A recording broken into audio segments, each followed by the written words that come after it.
bagi tadi pasal undang-undang kesempatan saya, jadi update on it, and bagi saya dia fakta bagi masa di London dan dia nak pasal-pasal. Ya.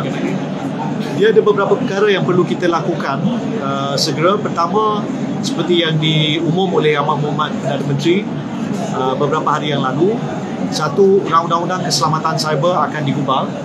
Saya difahamkan ia dalam peringkat pertengahan, dan setelah disiapkan ia akan dibawa ke Peguam Negara, Jabatan Peguam Negara untuk diteliti sebelum dibentang di Parlimen. Jangkaan saya mungkin menjelang hujung tahun kita akan dapat meneliti undang-undang tersebut di Parlimen. Masa yang sama, saya lihat ada keperluan untuk meminda Akta Perlindungan Data Peribadi, dan ini saya jangka seawal bulan Disember atau selewat bulan Mac.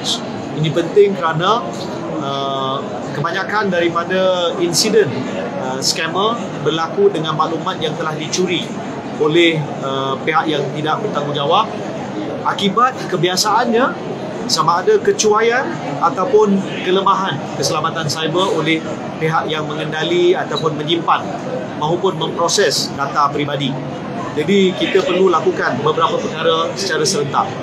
Saya juga mendapati bahawa Malaysia mungkin perlu bekerjasama erat dengan negara-negara di rantau ASEAN, Asia Tenggara, khususnya Singapura dan juga Thailand, untuk mungkin mengemukakan satu protokol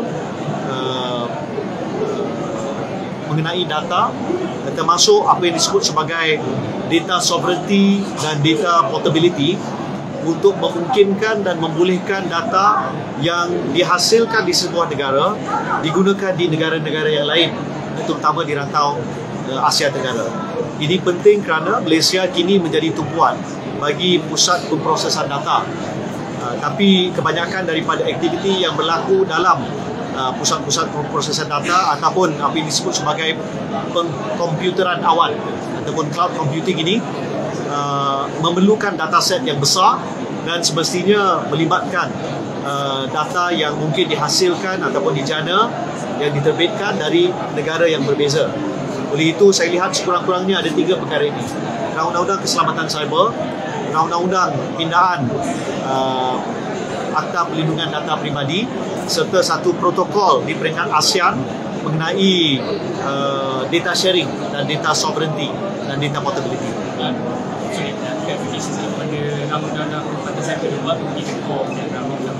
Ya, dia antara lain adalah untuk memberi kuasa kepada NACSA, the National Cyber Security Agency, untuk bertindak insya-Allah seperti sebuah badan kawal selia. Pada waktu ini kita tidak ada badan kawal selia bagi keselamatan cyber, dan ini antara perkara yang menyukarkan terutama gerak kerja bagi pihak NACSA. Pada masa yang sama, badan-badan termasuk Cyber Security Malaysia perlu terus memainkan peranan yang sesuai manfaat dengan keperluan semasa. Saya lihat NACSA insya-Allah perumpamaan dia seperti Suruhanjaya Tenaga. Jadi NACSA seperti Suruhanjaya Tenaga, manakala Cyber Security Malaysia seperti TNB. Maka kita akan ada satu badan bagi tujuan kawal selia, manakala ada satu lagi badan berkait kerajaan yang bersifat tertentu dalam bidang yang dimaksudkan. Baik. YB ada tekankan waktu speech tadi bahan berbau perkauman juga tak akan berlaku lagi suatu konteks. Jadi boleh jelaskan sikit lagi dengan kondisi apa-apa? Ya, saya SKMM telah bertemu dengan semua pihak. InsyaAllah kita akan mengadakan pertemuan termasuk dengan Telegram esok. Kita akan adakan mesyuarat dengan pihak Telegram. Mereka telah bertemu, mereka telah menyatakan bahawa mereka sedia untuk bertemu. Ini akan insyaAllah berlangsung esok. Tapi masa yang sama, platform-platform termasuk TikTok, Telegram, Facebook, Twitter dan sebagainya perlu faham bahawa bila kita teliti apa yang berlaku pada PRU yang lalu, Juga di mana-mana negara yang lain seperti di Amerika Syarikat, bila tiba masa untuk pilihan raya, maka banyak maklumat yang salah, yang palsu ataupun bersifat hasutan ataupun kacau ganggu sering diterbitkan.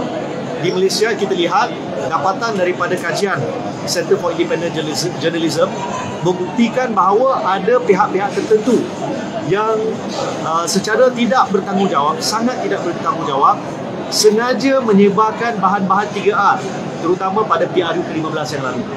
Ini tidak akan berlaku dan saya insya-Allah akan mengarahkan supaya SKMM mempertingkat usaha mengekang penularan bahan 3R dan sekiranya perlu tindakan yang lebih tegas akan kita ambil. Kita tidak mahu demokrasi disalahguna atas dasar kebebasan bersuara untuk pihak-pihak yang tidak bertanggungjawab ini mengulangi sikap mereka pada PRU yang lalu dengan menyebar bahan-bahan yang sangat merosakkan sama ada keharmonian maupun akidah rakyat Malaysia. Hentikanlah, dan saya bagi peringatan serta amaran kepada semua, jangan sesekali membuat sebaran bersifat 3R. Jika kamu buat, maka bersedialah untuk berhadapan dengan pihak berkuasa dan undang-undang Malaysia.